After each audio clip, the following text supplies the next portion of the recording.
Only వడ్లకే IKP సెంటర్లు PSC సెంటర్లు ఏర్పడిన విషయం అందరికీ తెలిసిన విషయమే. అదే కాకుండా మొక్కజొన్నకిన ఒక మార్కెట్ ఏర్పడింది గవర్నమెంట్ పరంగా. అదేవిధంగా మామిడికాయలకిన ఒక మార్కెట్ ఏర్పడింది. ఈ విషయంపై మనతో మాట్లాడుతున్నారు సూర్యాపేట మార్కెట్ చైర్మన్ కొప్పుల వేణిరెడ్డి గారు. సార్ నమస్తే అండి. సార్ ఈ మొక్కజొన్నకి రైతులకు ఏ విధంగా ఎంత బడ్జెట్ ఇస్తారు, ఎంత ఇస్తారు ఐకేపీ సెంటర్ లెక్క దానికి రేటు? ముందుగా యోయో టీవీ ప్రేక్షకులకు నమస్కారాలు. ఇంతవరకు ఎన్నడూ లేని విధంగా ఈ సూర్యాపేట జిల్లాలో 3 సెంటర్లను మొక్కజొన్న సెంటర్లను మన ప్రియతమ మంత్రివర్యులు ఉత్తమ్ కుమార్ రెడ్డి గారు 3 సెంటర్లు ఇక్కడ మా కోరిక మేరకు మేము సూర్యాపేట ఒకటి అడిగితే వారు మిగతా 2 సెంటర్లు కూడా ఇప్పించి మొక్కజొన్న రైతాంగానికి అండగా ఉండాలని చెప్పేసి ఒక మంచి ఉద్దేశంతో మార్కెట్ ద్వారా వాటి కొనుగోలు చేయాలని 3 సెంటర్లు ఏర్పాటు చేయడం కూడా జరిగిందని కూడా ఈ సందర్భంగా తెలియపరుస్తాను. ఈ సూర్యాపేట నియోజకవర్గానికి వస్తే 2025 సంవత్సరంలో యాసంగిలో 528 క్వింటాల వరకే పండించిన రైతాంగం, 528 ఎకరాల వరకే వేసిన రైతాంగం. ఈ 2026 సంవత్సరంలో 2962 ఎకరాలు ఇక్కడ దిగుబడి సాగు చేసిర్రు. దాంట్లో 90,000 టన్నుల ఏదైతే మొక్కజొన్న పండించడం జరిగిందని కూడా ఇది సందర్భంగా తెలియపరుస్తూ, వీటిని దళారులు ఏదైతే మొక్కజొన్న రైతులకు ఇబ్బంది పెట్టి తక్కువ ధరకు దీన్ని తీసుకుపోయే అవకాశం ఉంటుంది కాబట్టినే మోసపోద్దనే ఒక ఉద్దేశంతో బయట మార్కెట్లో 1,600 రూపాయల కంటే ఎక్కువ రాని పరిస్థితుల్లో ఈ రాష్ట్ర ప్రభుత్వం రేవంత్ రెడ్డి గారి నాయకత్వంలో కాంగ్రెస్ పార్టీ ప్రభుత్వం ఏదైతే మొక్కజొన్న రైతుకు ఇబ్బంది కావద్దని మన పౌర సరఫరాల శాఖ మంత్రి ఉత్తమ్ కుమార్ గారు అయితేంది, మన మార్కెటింగ్ శాఖ మంత్రి, వ్యవసాయ శాఖ మంత్రి అయిన తుమ్మల నాగేశ్వరరావు గారు అయితేంది, దీనికి ఒక మద్దతు ధర, మంచి మద్దతు ధర 2,400 రూపాయలుగా దీన్ని పెడుతూ ఈ సూర్యాపేటలో సెంటర్ ఓపెన్ చేసిన సంగతి ఒకసారి గుర్తు చేస్తూ, ఇక్కడ ఉన్న రైతాంగం ఎవరు కూడా మోసపోవద్దు. మీరు ఎక్కడ ఈ సూర్యాపేట జిల్లాలో 3 సెంటర్లు ఏ సెంటర్ పైన కూడా మంచి మద్దతు ధర వస్తుంది కాబట్టి రైతులను ఈ సందర్భంగా కోరేది ఏంటంటే మార్కెట్ల ద్వారా అమ్ముకుంటే మంచి రేటు వస్తుందని ఈ సందర్భంగా ఒకసారి వారికి తెలియపరుస్తూ ఉన్నాం.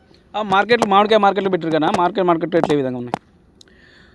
మార్కెట్ విషయానికి వస్తే, మామిడి మార్కెట్ విషయానికి వస్తే ఈ తెలంగాణ రాష్ట్ర ప్రభుత్వం బాట సింగారంలోనే ఈ మధ్యకాలంలో రేవంత్ రెడ్డి గారు 300 ఎకరాలు పైచీలకు ఇక్కడ ఆ మార్కెట్కి ఇవ్వడం జరిగింది, స్థలం ఇవ్వడం జరిగింది.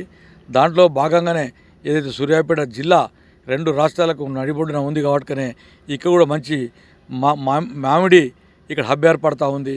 దీనికి అనుగుణంగానే ఏదైతే మన సూర్యాపేటకు జగేపేట కానీ, నందిగామ కానీ, తిరువురు కానీ, ఖమ్మం కానీ ఇటువంటి దూర ప్రాంతాల్లో ఆంధ్ర ప్రాంతాల రైతాంగాన్ని కూడా మామిడి ఇక్కడ తీసుకొస్తూ ఉన్నారు.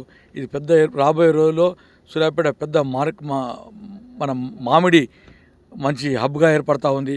దీన్ని దృష్టిలో పెట్టుకొని ఈ మధ్యకాలంలో మార్కెట్ మా పాలకవర్గం దాన్ని ఏదైతే లైసెన్సులు ఇచ్చేసి 18 మందికి వ్యాపారులకు లైసెన్స్ ఇవ్వడం జరిగింది. రేపు రాబోయే సీజన్లో మేము కలెక్టర్ గారిని ఒక 10 ఎకరాల స్థలం అడిగినాం. మాకు 10 ఎకరాల స్థలం ఇస్తానికి వారు అంగీకరించారు. త్వరలోనే వారు మాకు ఏదైతే జాగ ఉందో ఆ 10 ఎకరాలు మాకు మార్కెట్కు అప్పచెప్తానని కూడా వారు చెప్పడం జరిగింది. అది సర్వేలు చేస్తారు. బహుశా ఈ వారం రోజుల్లో మాకు మార్కెట్ యార్డ్కు మ్యాంగోకు సంబంధించిన 10 ఎకరాల భూమిని కూడా అలాట్ చేస్తూ ఉన్నారు అని కూడా ఈ సందర్భంగా తెలియపరుస్తూ, ఎక్కడికో పోవాల్సిన అవసరం లేకుండా మా మార్కెట్ ద్వారానే ఏదైతే ఇక్కడ హబ్ ఏర్పడతా ఉంది కాబట్టి బయట పెట్టుకోకుండా మా మార్కెట్ పరిధిలోకి దాన్ని తీసుకొచ్చి ఏదైతే రైతాంగానికి మామిడి రైతుకు అందుబాటులో తెస్తానికి మేము గట్టిగా పనిచేస్తున్నామని తెలియపరుస్తూ ఉన్నాం.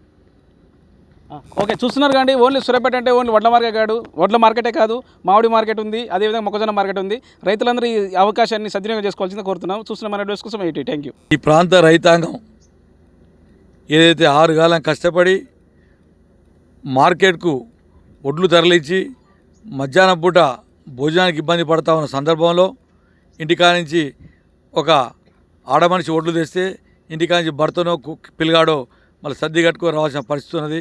అలాంటి పరిస్థితి నుంచి బయటపడేయాలని చెప్పేసి 5 రూపాయలకే ఏదైతే హరే కృష్ణ పథకం ద్వారా మన ప్రియతమ నాయకులు ఉత్తమ్ కుమార్ గారి నాయకత్వంలో 5 రూపాయలకే మధ్యాహ్నం భోజన పథకాన్ని కూడా మా పాలకవర్గం అందిస్తున్న ఈ సందర్భంగా తెలియపరుస్తూ, అదేవిధంగా ఉదయం పూట పొద్దుగాల వచ్చే రైతులకు కూడా మన Lions club, Suryapet Lions club వారి ఆధ్వర్యంలో వారి సహకారంతో ఫ్రీగా ఉచితంగా టిఫిన్ కూడా ఏర్పాటు చేసిన సంగతి ఒకసారి మీకు గుర్తు చేస్తాను. రైతులు దీన్ని దృష్టిలో పెట్టుకొని దీన్ని మీరు వాడుకునేటట్టుగా మీరు మీ గురించే ఏర్పాటు చేస్తున్నాం కాబట్టి మీరు దాన్ని సద్వినియోగం చేసుకోవాల్సిందిగా ఈ సందర్భంగా కోరుతా ఉన్నాం.